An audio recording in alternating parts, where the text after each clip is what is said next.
Yo, what's going on, guys? Leafs. Today we got a little bit of a different video. We got a controller review here for Scuf Vantage 2. Let's get into it. Had to smash up, faster, natural disaster. Mama say I'm crazy, tried to take me to the pastor. That shit do not matter. Those my pockets. Alright, first off, we'll be talking about the sticks of the controller. On this controller, I use just regular concave stick for the left one. On the right one here, we got a heightened domed one right here. Came with it also. Overall, I'd give the sticks around a 7 out of 10. They weren't bad by any means, but they weren't great either. One thing about them though is I never really experienced any stick drift, which is huge coming to a controller when almost 90% of controllers are gonna get them no matter what. And I never experienced any with this controller at all. I do use 0.07 dead zone, so pretty low on Fortnite. It's quite known for getting stick drift and like around that range. Never experienced any with this controller. Something else to mention is this is a PS4 controller like I showed before, but it does have the offset sticks like a Xbox controller. It's really all personal preference. I used the Xbox controller before, that's why I went with this one instead of a different Scuf controller. But as for the feel, it's really a normal feeling stick, maybe a little bit on the stiffer side. I would have liked if it didn't have as much tension, but that's really all personal preference, to be honest. If you like a little bit more stiff, this is definitely a great controller for you. But like I was saying before, it's really just an average stick, nothing special about it. Alright, next up we got the paddles of the controller. You can see we got 4 paddles on the back here. Vertical position, same as every other Scuf controller. We also got the side buttons here, one here, one here. As for the paddles of the controller, they're extremely stiff compared to other controllers. I didn't love using this one a lot just because of the paddles. It could definitely be a lot better, a lot easier to press. However, the side buttons, they were very nice to use. They pressed very easily, not stiff at all. Definitely better than the paddles. Overall, I give the paddles side buttons around a 7 out of 10. It's not great, but not bad either. It's just too stiff for my liking, in my opinion. You just had to apply significantly more pressure than other paddles, like I was saying, to actually actuate the button. It is very easy to remap them. As you can see, we got a switch here on the front. You just flip this switch right here, back and forth. Flip it one way, you remap it. Hold a paddle, hold a button. It remaps it. Do that for however many buttons you want, all of that. Another way is it also comes with a software that you can remap it on. It's also quite easy. But yeah, that's it for the paddles. Speaking on the durability of the controller, easily a 9 out of 10. I've never had any problems with this controller aside from a weekend one of the paddles broke. They sent me some new ones right away. It was within the warranty. I got them within 2 weeks, was back playing again. Ever since then, it's been over a year since that's happened. I've had absolutely nothing wrong with it, no stick drift, nothing like that. One thing I should mention though is it comes with a software that's it allows a solution to counter stick drift, they say. So using the software, you can recenter the sticks, which is supposed to take away any stick drift that you were experiencing. However, I never really got to use this to try it out. I never had any stick drift or anything like that, so I never really had to try it out. However, like I was saying before, I did use this software to remap the buttons for the paddles, the side buttons, all of that. Very easy, but yeah, that'll be it for the durability.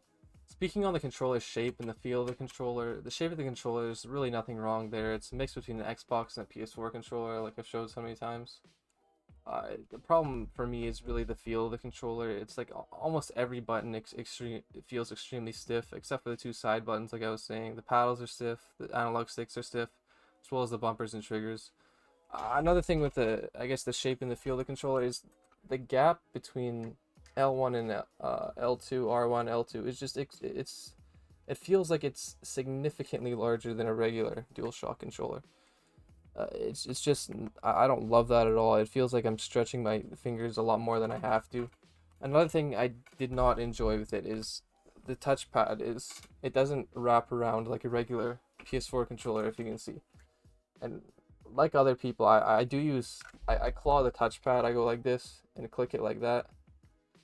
If you use the Scuf Vantage 2, you're not going to be able to do that. It doesn't wrap around like that. It's another reason I don't love the feel of the controller, the shape of it. But overall, I give this like a 6 out of 10. It's not great at all.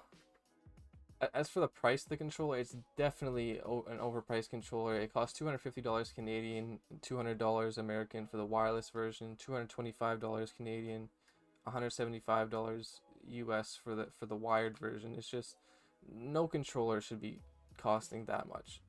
For everything that you get with this, it's definitely not worth the price. There's plenty of other controllers you could find out there that are definitely better than this one.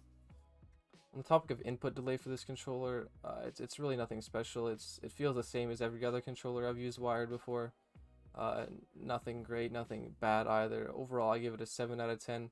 If you do want to lower your input delay though for a controller, while playing on PC, I would definitely suggest overclocking it. I've done that with a few of my controllers. It definitely helps out a lot. As for the controller extras, the base version of the controller comes with 4 extra sticks, 2 heightened and domed ones like this I have on my controller here. I have it put on. It also comes with 2 medium-sized sticks, as well as 2 that are on the controller already, 2 smaller ones. It also comes with a rounded D-pad that comes with it. I don't know if you can see it right here. Right there. It also comes with 2 trigger extenders like I showed just now, as well as 2 anti-friction rings. It's just some controller extras. The only thing I've really changed is the sticks. Never really used any of that stuff. There's also a feature where it's very easy to take out the controller rumbles if you want. Feel lighter, or make the controller feel lighter if you just don't want them to be used. It's really crazy. It's just little, you can see right here. You pull this up, the whole faceplate comes off like that. Look here, these things can just pop right in and out. If you want it to feel lighter, whatever, like I was saying. Really quite easy to change the thumbsticks using that way as well as the D-pad too. So as far as customizability, it's really nice, really easy. As like I was saying before, controller extras definitely a 9 out of 10. It's just really easy to put the extras on, all that type of stuff. Comes with quite a bit of it too. As for the button placement, I'd probably give it around a 6 out of 10. I already went over how just the side buttons were placed in a very good spot. However, I'd prefer if the paddles were horizontally compared to the vertical ones of a Scuf controller, but it's really just all preference at the end, but it's not the end of the world. The touchpad also, that's one thing compared to a regular DualShock controller, is it doesn't wrap around. As you can see on this one here, it just kind of ends at the top. If I grab this other controller here, it wraps around here, and if you play claw, if you play the claw on your touchpad, you're not going to be able to with this controller just because it doesn't wrap around like that. So that's one thing I wish they would have did, but I mean it's not that bad, I guess. Then also, like I was saying, all the other button placement is alright, but another thing I forgot to mention is the distance between these triggers and bumpers is so far compared to a regular DualShock controller. I don't know if you can see the difference. When you're actually playing the game, you'll definitely be able to feel it. It just feels like I had to stretch out my fingers just to be able to press the trigger. When I was resting on the bumpers, it took a lot of extra, I don't know, just to get it down to the other button, you know. Overall, the button placement is 6 out of 10. It's not great, but it definitely could be better. Up last, we got my personal opinion. I think I'd overall give this controller a 7 out of 10. It's really just an average pro controller. Nothing special about it. Like a decent amount of extras, like I was saying. However, it's very highly overrated price. It's very pricey. You could get plenty of other controllers for a much lower price than this. That would just feel a lot better. All of that type of stuff. Adding up all my assessments, this controller got a 63 out of 90, around 70%. The Scuf Vantage 2, it's not a great controller. It's not a bad one either. It has everything a pro controller needs, plus a little bit extra with the side buttons. However, taking the price into account, it's just way too overpriced. And the buttons, the paddles, the sticks are a little bit too stiff for my liking as well. One bright spot would definitely be the durability, though. I've had this controller for 15 plus months with absolutely nothing wrong with it. It's been fine when working as intended, nothing wrong with it, like I said. But yeah, that'll be it for this review. I'll also be making more controller reviews soon. If you guys have a controller you want me to review, just leave it down in the comments. If you guys enjoyed the video, make sure to leave a like and subscribe. I hope everybody has a great day, but if you have any questions, like I said, leave it down in the comments. Alright, that'll be it for this video. If you guys did enjoy, remember to like and subscribe.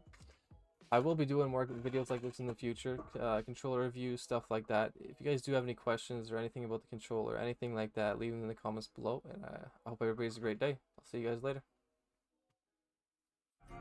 Had to smash up, pastor, natural disaster. Mama say I'm crazy, tried to take me to the pastor. That shit do not matter.